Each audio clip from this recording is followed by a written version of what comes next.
Hey everybody, welcome back to the Armed Scotsman. Today on the table we're doing a comparison between the Glock 19 Gen 5 and a Springfield Armory Echelon Compact. Let's get this one going. I've been really excited to do this comparison. I shot the Echelon a few months ago and it really turned my head. I own Glock 19s, I run Glock 19s. This is a range one, it's not mine. But I really like my Glock 19s. But I'm telling you though, this one turned my head. We'll go over why in just a minute. But let's start the review here. We'll start with the Glock 19, probably the most commonly used pistol in America. Let's face it, police forces, just regular people like you and I, the military. It's used all over the place, and a very, very good reason. It's extremely reliable. It has got a massive, proven track record of being an extremely reliable firearm at a very good price with a just massive aftermarket. Parts and things for it that you can pretty much do whatever you want. However, a lot of people say that Glock, even though you call it Glock perfection, right? Have they been resting on their laurels? They really haven't been doing a lot of updates to their guns, and should they though, right? Because they are so reliable. But anyway, let's go over this. We're going to eject the mag. It will come, I think, with like 3 15-round mags, state dependent. These polymer mags, you can pick these up, extra mags, for like $20. So they're readily available and very well priced, which is really, really nice. I own about 30 Glock mags because, well, why not? With that price. So that is their bags. You do have the little, you can buy little butt plugs, I call them. It's a terrible name. I should call them plugs to put in there if you don't want to have that there. But there's your magwell. Very standard grip module. All Glocks are very similar with how the angle is and how the feel is. There's no real differences in them except from like the width of this compared to like the 43X, right? So you've got the stippling kind of all the way around. It feels pretty good in my hand. I do have a medium-sized hand. Other grips definitely do feel better. There's much better grips out there for my hand personally, but I'm so used to this as it is. But anyway, moving up, you have trigger undercut right there. You have your kind of a larger mag release with some serrations on it right there. And your trigger guard you have up there, right there. You got your serrations on the front. Have a little thumb rest in there, so your thumb can sit in there. And on the other side if you're a lefty. Now let's go over the trigger. So these are range guns, so they are broken in, so they will typically feel a little nicer than if you just got one right out of the box. No external safeties, which is my preference, especially if I'm concealed carrying. I don't like manual safeties, but you do have a safety blade on your trigger. So again, if you depress either side of that trigger, it's not going to go off. Got to depress that safety blade. So you got a little bit of take up, you're at the wall. Ooh, a little bit more there, so you just saw that. Feels like you're at the wall, a little bit more take up. Brake's not terrible, it's not great. Reset, positive, tactile, and clean. Again, I know these aren't comp guns, I'm just describing how the triggers are for you though. So that is your trigger on the Glock. It has your rail up here, you can attach lights. Moving up, you got your slide release, slide lock, and it is ambidextrous, which is nice. And you can switch your mag release to the other side if you want. So if you're a left-handed shooter, you could put that on the other side and make it a little nicer for yourself. You got some nice serrations on the front and back. They feel really positive, really good. Moving up to the dreaded Glock sights. I detest these. I hate them. It really bugs me. I do not like these. That's the first thing that I would always recommend changing on your Glock is these sights. And there is a massive selection out there for you. Get some high front, I don't know, get some night sights, high front sight, high vis front sights, I don't know, whatever. Just change them, they suck. Alright, and then it comes with the Glock MOS mounting system, which is not the best, to be honest. You will need to get an adapter plate to go on there. I run a Trijicon RMR HD on my personal Glocks, and I had to put a plate on there, and then you got to put your optic. So it just sits a little higher than I would like. It'd be nice if it had a better mounting system. A lot of people, what they'll do is they'll buy the non-MOS version, and then they'll have it milled, because typically that would be a better mounting system than this MOS system. So, but it does have optics cut, which is nice, and that is the features of your Glock. Let's move along to the Echelon. All right. So let's eject the mag. It does come with these metal mags. These are 15-round mags. I can't remember if it comes with 2 or 3, but anyway, it comes with your metal mags.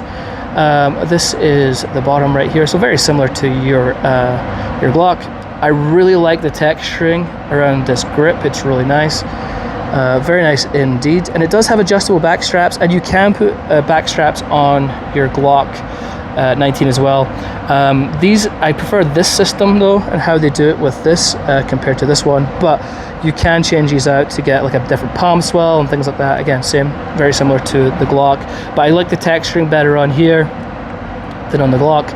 As a trigger undercut, it feels like this fits a glove in my hand. I love how the Echelon feels in my hand. Hands down better grip angle for me than the 19. I love how that feels in my hand. Can't stress that enough. It feels perfect. Okay, moving up, you have a mag release right here. You got more of this same kind of texturing on there, and it is ambidextrous. I don't really care either way for an ambidextrous mag release, obviously, because I am right-handed, so it doesn't really matter to me. And then you've got some serrations on the front, your trigger guard and your trigger. No external safety, the same as the Glock. It's on the trigger. Let's check out this trigger right here.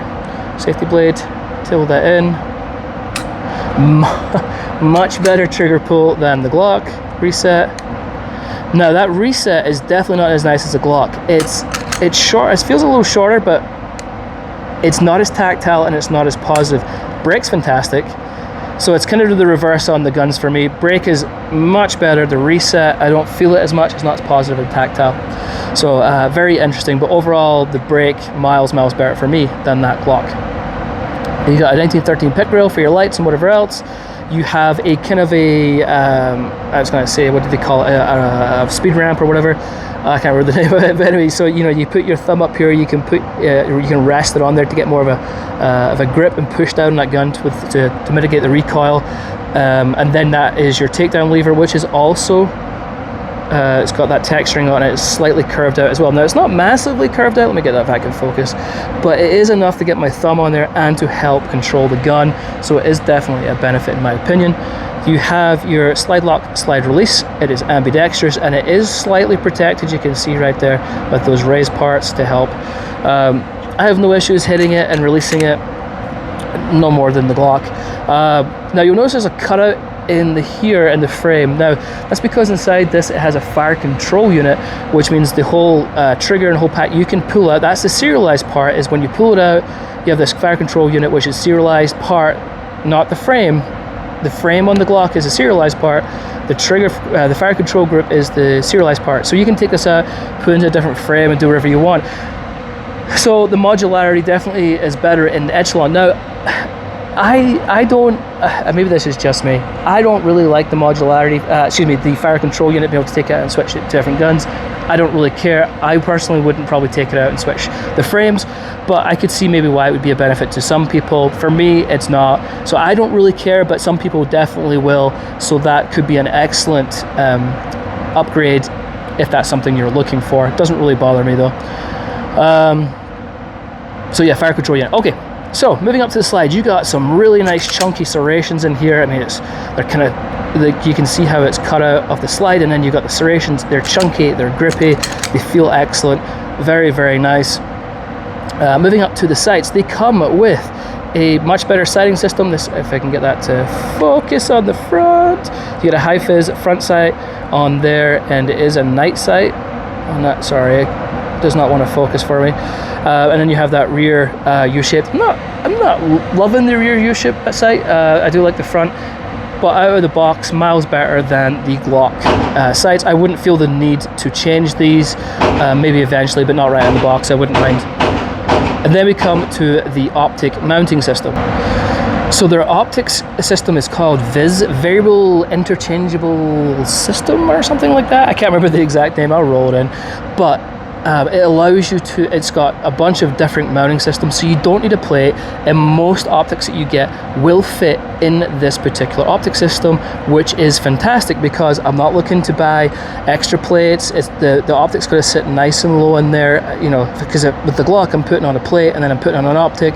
This is a far superior mounting system than the Glock MOS, far superior.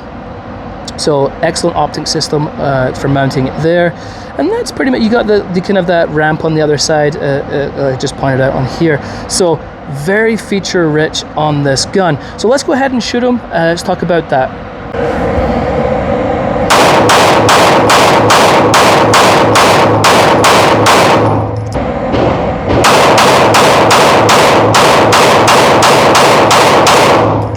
Alright, so I just put a couple of rounds through these, then put a whole bunch through because I've already shot these guns both a ton in the past.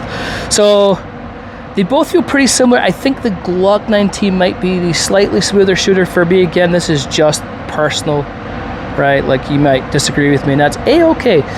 So yeah, shooting, they're both great. Maybe a slightly smoother shooter than the Glock. Let's go over the size comparison right here.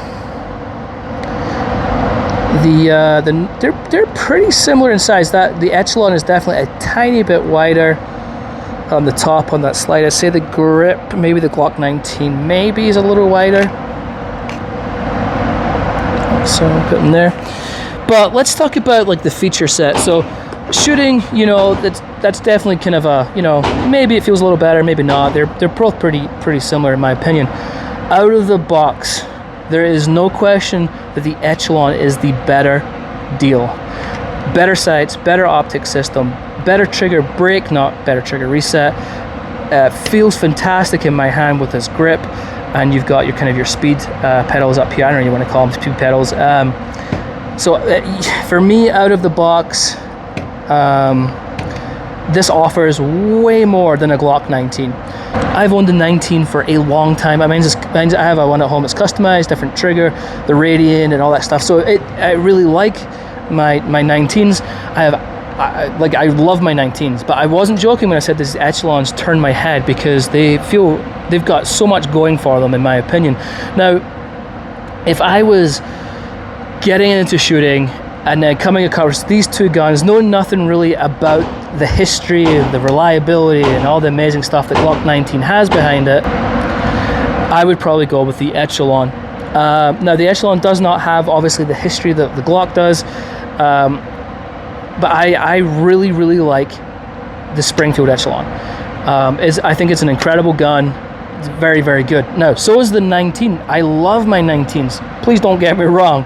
I just think the feature set on this is better than this. Can't go wrong with either. They're both phenomenal pistols, but feature set and everything else, the Echelon wins hand down for me. So I know that might piss a lot of people off, but it is what it is. If you agree with me, disagree with me, that's a-okay. Put your preference down in the comments. I'm always curious to see what you guys say, what you like, what you run. If you tried both of them, did you have a preference? They're both phenomenal guns, guys. Like, you really genuinely cannot go wrong with either. But yeah. All right, folks, that is it. Until next time, we'll catch you later.